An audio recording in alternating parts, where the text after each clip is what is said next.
ซ่บอันนี้ก็ว่าง่ายๆก็มันขึ้นอยู่กับผู้มักผู้ชอบผู้ลางคนก็มักบ่กินเลยบ่ปิ้งกับบ่กินบ่ไก่เลยย่างผ่านเลยอ่ะคิวโมย่างผ่านกับตัวแม่เส้นทางชื่อก็คิวเลยหัวไอ้ปีโอ้โมมักกับยานสร้างกันละเห็นว่ากันเนาะเห็นแม่ย่างผ่านหน้าชื่อก็จะตีแล้วโอ้ยสร้างกันสร้างคักสร้างแน่ดีเนาะกันว่าบ่พื้นมันเอาบ่มักเดี๋ยวมันบ่กินเลยมันเลยเวลากินข้าวกินน้ำ1ไว้เลยก็ไปจ้องแล้วมันนี่เจ้าของบ่อยู่บ่เลยทางมันบ่กินมันเลยมื้อหยังก็มันมาลากินข้าวกินน้ำ1ไว้แล้วก็1ข้าวไว้อยู่เฮือนเลยมันมาลักกินอันนี้คือสาเหตุที่ว่าสั่งเบ้เนาะให้มันให้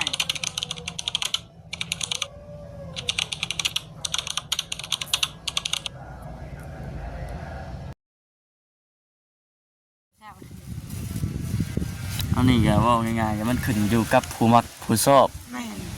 ผู้ลางคนก็มักบ่กินเลยบ่ปิ้งกับบ่กินบ่ไก่เลยย่างผ่านเลยอ่ะคิวโมย่างผ่านกับตัวแม่เส้นทางชื่อก็คิวเลยหัวไอ้ปีโอ้โมมักกับยานสร้างกันละเห็นว่ากันเนาะเห็นแม่ย่างผ่านหน้าชื่อก็จะตีแล้วโอ้ยสร้างกันสร้างคักสร้างแน่ดีเนาะกันว่าบ่พื้นมันเอาบ่มักเดี๋ยวมันบ่กินเลยมันเลยเวลากินข้าวกินน้ำ1ไว้เลยก็ไปจ้องแล้วมันนี่เจ้าของบ่อยู่บ่เลยทางมันบ่กินมันเลยมื้อหยังก็มันมาลากินข้าวกินน้ำ1ไว้แล้วก็1ข้าวไว้อยู่เฮือนเลยมันมาลักกินอันนี้คือสาเหตุที่ว่าสั่งเบ้เนาะให้ย้อนเรื่องแบบนี้เนาะทำใจเอาเนี่ยจะทำเบ้รักกินข้าวเลยเจ้าสามารถต้องหาเล็กมาเกาะอยู่ทั้งคือพุ่นแล้วก็ห้อยที่เข่าไว้อยู่เพื่อนกะผมไปย่างกันผิดไปอยู่ทั้งแต่ที่เนาะเวลาจะนอนอยู่กับนอนแม่เลยโคตรโคตรเฮ้ยโคตรจังหวะบ่มักเนาะโคตรจังหวะสั่งเอาเท่เอาวะมือตีได้เลยพี่น้องเนาะข่าวฮอดดันในหอกในเฮือนโคตรโคตรดีบ่ได้อนุญาตเฮาจักดีบ่อยู่บ้านเห็นตุกกับและอยู่คนเดียวว่าอยู่เป็นหมู่จังคนเนาะมันเห็นนอนตื่นสายเด้มันว่ารถตายอันหุงเอาบ่เลยว่า1ข้าวเหนียวเอ้าว่าข้าวเจ้าเด้ข้าวเจ้ากับมื้อกินมื้อใดเฮาคิดอยากก็หุงกินเนาะ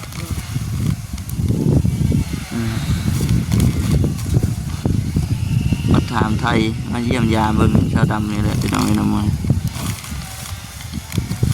พอได้ปากพอได้เว้าพอได้คุยกันเป็นมาแบบเว้าผู้เดียวมันบ่เป็นติเนาะเขาสิว่าเป็นบ้าบ่ได้ติอยู่ผู้เดียวก็ว่าบ่เห็นพี่น้องเนาะสำหรับก็หาน้ำไม้มื้อนั้นก็ซับนอเดียวก็แล้วจ้อยคนหน้าคนในจะว่ามันสิออกอยู่จ้ะ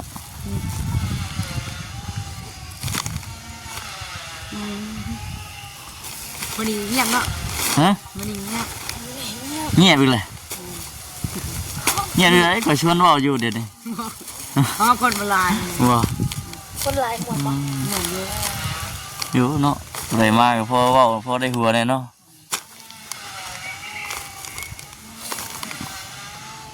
มาบุดเพยติ๋วได้จับไม้กับว่าโอ้โหเนี่ยออกมานำบ่เอวอ่อนอยู่ได้น่ะฮะเอวอ่อนอยู่เดี๋ยวประเด็ดได้จะทำไปยันพ่นเกี่ยวอยู่บ่เนาะทานเลยอยู่เอวอ่อนอยู่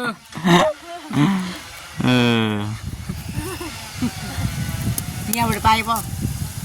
ไปมันเพยจังหวะเลยไปอยู่เนาะไปอยู่ไปก็มาเดี๋ยวบนเล่นช็อตแย่ลงเพยคุมวะเนาะคุมตู่อะ โชคมันน่ะ เอ้าเพิ่นเป็นโกโชกเลยบ่ได้เป็นคนธรรมดาได้บ่เพิ่นเด้เนี่ย กู โอ้ย เป็นโกโชกเลยเด้นี่ ตู้ นะ อีก ป๊าดเด้อ กินน้ำกันนี่กุมตู้ อ่า เอาเธอเอ้ยติ อืม เขาบอกเชนบ่ได้ไปน้ำบ่จ้ะ ไปกัน โชคแจ้งบ่นักอะไร เพราะว่าคือทางบ่คำเว้าแล้ว มันเป็นงานวันเกิดของบ่าวจิตกับบ่าวตาเพิ่นแน่ก็เลยทีมงานต้องอยู่ครบหน้าครบตากันบ่แจ้งบ่กลับว่าซั่น พี่ก็ไปบ่ ไปกีตาร์ปีนนะว่าง่ายๆก็ได้ เอาไปนอนเนาะตาปกโลด ข่อยกับสอินนี่ก็ยังเมื่อโมง3โมงเช้านี่ เมื่อว่า เมื่อโมง3โมงเช้านี่ได้นอนชั่วโมงเดียวนึงเด้เมื่อวานนี่ได้แล้วก็ ก่อนสุดทางนั้นที่มันทางแน่เพราะว่าโดนเทื่อเป็นการเป็นงานจังได้พวกพ่อกันนะฮะ เมื่อคำ กินยังกูให้ ไปกินน้ำข้าวแล้ว ฮะ กินน้ำข้าวแล้ว กินน้ำขาว กินน้ำข้าวก็กินเบียร์แหละ แม่กินนี่ว่ากินน้ำเป็นไปได้ บ่หาแก็บมื้อน่ะเขาเลี้ยงเด้ ปัญหาแก๊ส เป็นหยัง ปัญหาแก๊ส เมื่อหาแก๊สพุ่นน่ะ โอ้ยพอจากเสียงเปียก เสาน้องดำเปิดเผยเขารับบอกว่าอีกแล้ว นี่ช่วยหลักมากว่านี่กินกันได้ โอ้เนาะมันเป็นยามสังสรรค์มันเป็นการเป็นงานครับเมื่อที่ว่า ก่อนพวกหนึ่ง ตลอด เกือบแจ้ง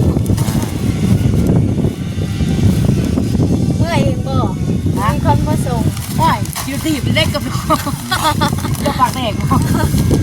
ระวังเลยขับรถขับราง เป็นไง เอาเมาเขาอย่างไร มีลมได้บนคืนโอ้ยเงี้ยเจ้าวันกินเบียร์แล้วมีเบียร์อะไรชุดเล็กกินนะโอ้โหตัวเบียร์อะไรก็มาไวเนาะไอ้กินเบียร์ยังไง ฮะ เบียร์ยังจะกิน คือนั่นแหละ เราไปเปิดอยู่เว้ยทำไปแล้วจะอยู่ใกล้ได้เนาะ เป็นอย่างอยากอยู่ไกล เกี่ยวก้อนเลย เยอะ ก้อนเกี่ยวเลยแล้ว สนใจแล้วบ่ เกี่ยวอ่อนเนาะ เดี๋ยวหมดแล้วเดี๋ยวดูแล้ว เหมาะ จำไม่หัว ตุ้มขาดไปให้เบิ่งนะ ฮะ ตุ้มใจ บริถ่ายแล้ว ฮะ เจ้าของกับพ่อเจ้าของได้ มูถ่ายเบิ่งนะโอ้ย จะเบิกบ่ น้องดำค่อยเกินนะวันนี้ยืดข้อเบิ่งค่อยทางอยู่เนาะ คอยได้ว่า ย าวไทยเป็นยัง นี่ไปได้มาหาวันนี้ที่เป็นคนเมื่อไหร่ห่วยเงียบอีกได้เนาะ ใหญ่เขาน้อยต่อ เอานอนต่อ ลงมาอีก ใครดอกกันเรียกเห็นแล้ววันละ แล้ว บัดที่นี่สิเฮ็ดจังไดบัดนี้ นอนอยู่ โจ้บ่ โจ้ก่อน แล้วเพิ่น มีไม่เด้ เพิ่นสิให้เฮ็ดมื้อใดบัดนี้ มีไม่ใช่ไหมโดยง่ายไปละเขาง่ายยังมาไล่สุดทางเด้ โอ้งานยังเงินบ่ครบ เขาง่ายยัง อย่างกับโลไม้นี่ก็นั่นติ ยอมคุณดีว่า โลคนพร้อมอีก เราคนมาจำผ่าน ไม่ใส่เตาเพิ่นก็ ตรงนี้ ยังบ่ทันได้มีพี่น้องเนาะก็เลยต้องจุต้อง ฟังเบิ่ง ยึ รอ ด บแร ไป ก ก่อ นี่ น เราผลสิมาอยู่ว่าหมดจำผ่านเถอะเพื่อน หืมเจ้าคิดว่าไผสิมาเอาขอยสิถามเจ้า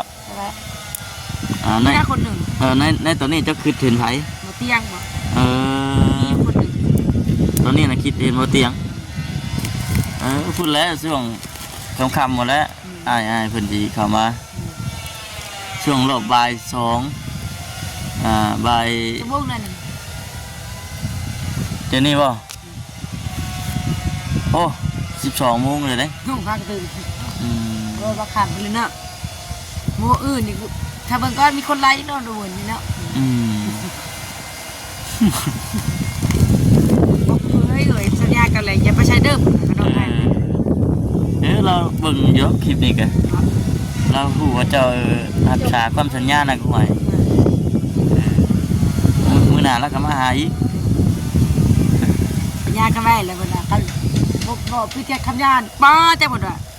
ลูกได้เลย เครียดว่าไงบัดนี้ติ ฮะ เครียดว่าไงเลยบัดนี้ เ เขียนว่าหักคำสัญญาบ่ สัญญากันเลยดิชาวบ้าน อืม แบบกันพิษอีกคำสัญญาอีกคนละปากก็มีอีกคนละสิไปเลยคนละ รวมได้ก็ลุกไปเลย ลมเลยลุกเลยเลยบ่คือมันคือบ่สิตกนี่สิตกห้ามมันดอกงิ้วบ่เนาะแม่นได้ได้กินบักม่วงนั่นนะพี่นี่ว่าแล้วก็อยากกินส้มอยู่นี่ม่วงกินบ่ได้หมดแล้วมันก็เป็นน่าจะเป็นอยู่บ่บ้านเจ้ามีมะม่วงบ่มีอยู่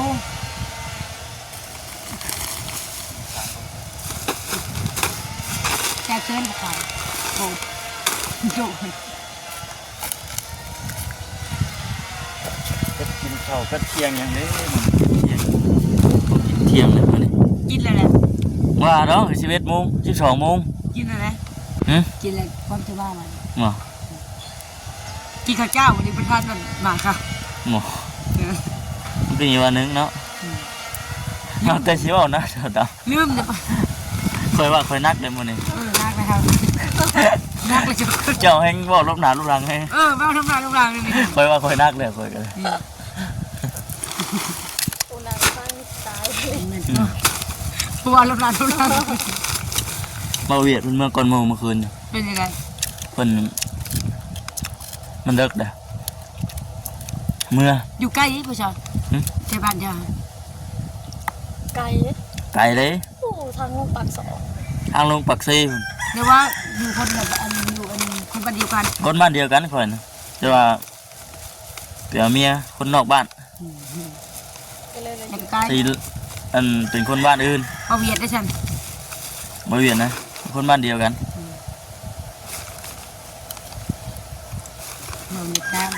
มาเวียดนามเงียบบุชูเบียเงียบบุชูเบียเงียบเนี่ยกินบ่โอ้เลยอย่าบ่เถอะนะสุกเนาะสุกเงียบบุชูอันเห็นว่าภาษาไทยเพิ่นเอิ้นว่ายังสุกไม่บ่กินน้ำไปสองเมาจะมาอย่างนี้เลยด่างกันเลยไม่ถึงไงสองเมามะนาวหุ่นหมักนั่นบ่กินดิมันต้องคำมีหมดเหี่ยเลยฮะที่จะชี้อ่ะโคตรเลยเนาะนี่คำหนึ่งคนกูนี่นั่นเลยว่าเด่นนี่เอามาส่งแน่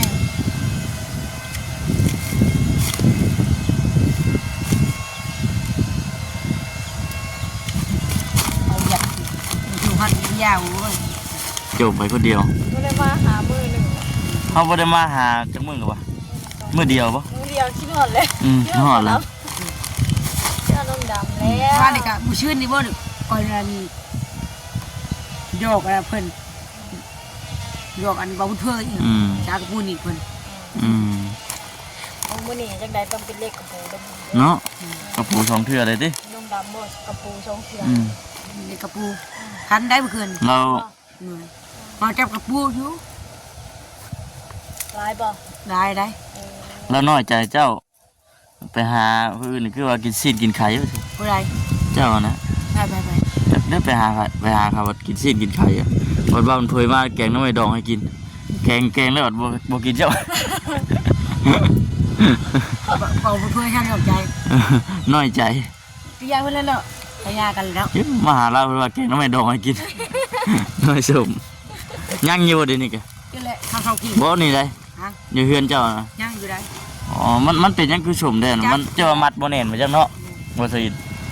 ถ้ามัดหูถ้ามัดนั้นโบเน่นเนี่ยลมมันเข่าต้องดำกับมีน้ำไม่บ่เป็นเห็ดเลยหาบ่น้ำไม่ไหลบ่หมดแล้วไม่ทงน้ำไม่ในกอฮะจะไปหาดูหน้าพุ่นมันใกล้พุ่นว่าหนาวดิหนาวเลยวันเนาะมันไกลพุ่นหน่อยคอยกับเมื่อป้าเจ้าได้เสด็จจะมากินหอดบ่กินหอดอยู่ได้จะมาหายน้ำหลังบ่บัดหายอยู่พอไปหายใหญ่บ่ฮะหายใหญ่บ่วันนี้จังว่านะอันตัดขอบตัดคลิปแล้วพุ่นแหละจังว่ากันอีกพี่ก็เข้าไปอยู่ได้ออกมาแล้วก็สิถ่ายคลิปให้กับ FC ได้เบิ่งน้ำกันว่าซั่นเป็นจังใดไปวันนั้นคือว่า ช่วงเรากำลังลงไล่โมงว่าช่วง พี่ชาย มื้อจะค่อยไปเมื่อนั้นน่ะนะเรา เห็นว่า กำลังสิลงไล่ปลาน่ะเอื้อยแล้วน่ะ น้ำเลยใช่ไหม มีน้องบ่ที่มันไม่หน่อย มีอยู่น้องชะ อยากไปเนาะอาบน้ำเลยเนาะไปอยู่ข้างในกัน โอ้ยหนาวๆนี่ได้จุ่มบ่หนาวสิไปอาบน้ำแล้วเบิ่งเด้อ เดี๋ยวว่าไปเลยเนาะ โยมือใดมือนั่นก่อนให้สิชวนเยาวาลงป่า เชียร์อ้ายอาชีพ บ่ หมดเป็นหมดพุ่นแหละ บ่รถน้ำเป็นบ่ ร้านนั่นเป็นอยู่เลยหมดเป็นหมดพุ่นแหละ เอา เงือก ทาง เอ ก่อ อน ที่ทางนี่เอาอยู่บ่เสื้อผ้า เอาอยู่ เอาสิเก็บมาให้เด้อที่ใส่ทุกคน ใส่อยู่เอาจุดสติ๊กเกอร์นี่เด้อที่โรงแรมทีมงานมากันเลย ทางข่อยสิถามเจ้าน่ะแม่นเลยบ่ตอนยังน้อยเจ้าตกน้ำไปเฮ็ดได้ได อ๋อตีหน้าไปเลยใครว่าเหมือนกัน ได้ยินเอื้อยจะบอกไปเฮ็ดได้ไดคือว่าตกน้ำ เจ๊แหละเอากระทัน เอาบ่ทัน พันเรือได้ตกน้ำตกน้ำโอ้เอากระทันน้อยคนวันนี้เกิดใหญ่แล้วกูแล้ววันนี้เวลานานอยู่เลิกกันจำได้ก็ยา ก็เป็นบ่บัดนี้ เลิกกันอยู่จะเบิ่งหาหน่อยน้องเดี๋ยวไปย่านเขา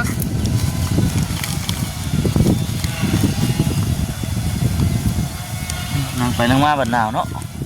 คนสิตก ฝนสิตกแล้วสะดำเอ้ย น้องนี่เคยลอยน้องนี่ นอนฟังฝนแล้วบัดน่ะลงไปเอาหยังกัน ลงหลีน้ำเลย โอ้ น้องนี่เคยลงน้องนี่เคยลงคือ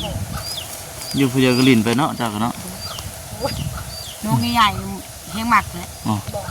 หลายคนเด้ ก็เดียวว่าผู้ดีอ่ะ มาเถอะ คือมื้อนี้บ่ยังลิ้นอยู่บ่คือมื้อนี้กะ บ่ได้มีครู เข็นมีหมู่ก็ยังสิลิ้นอยู่เออเนาะ มันม่วน มันม่วนอืม ต้องไปเอากระชามไปเนาะอยู่เย็นห้างบ่มาไปไม่ได้ เออ น้องที่ได้ก็เคยลงพี่กายนี่ก็มีจับอยู่หวะ นี่ เก็บพักไปเก็บพัก พี่ เกษ สา ตร วพี่น้องเนาะทั้งสะดำ เก็บพักเกษตรแล้วก็ เป็นคนแบบนี้ อ้างน้ำปลาบ่มีแบบมันบ้านโอ้ยมันจะคู่น้ำใดพักใหญ่แต่นี่แหละมันจัดมัน ตำเลยบ่ พอได้มันจะคู่น้ำใดมีข้าว ได้เลือดออกบ่บ่จำอ๋อ แต่ออกแล้วนึกว่าเป็นอันมันเตรียมจะซ้ออันชดเนาะไหนบ่วะเป็นที่พอเดือดพี่น้องจะว่าอู้กระป๋องเดียวกินน่ะปีนได้ตรงเนี่ยจะมันหมุนตอนใดนักเพียงนี่ เนาะ ญาติเด็ก ย่านนี่แกเนาะเจ้าก็เนาะ ก็กินอย่างไข่มาเลย เออ จะคู่น้ำใด เนาะ บ่ได้ก็เยื้องนั่นค่ะ นั่งฟังฉันจะทำเพิ่นเว้าอยู่ฟังพี่น้องเอ้ย แล้วเอาไปเก็บผักเกษตรเนาะผักบุ้งเนี่ยนะมันหลาย เออ น้ำใหม่ได้บัดสด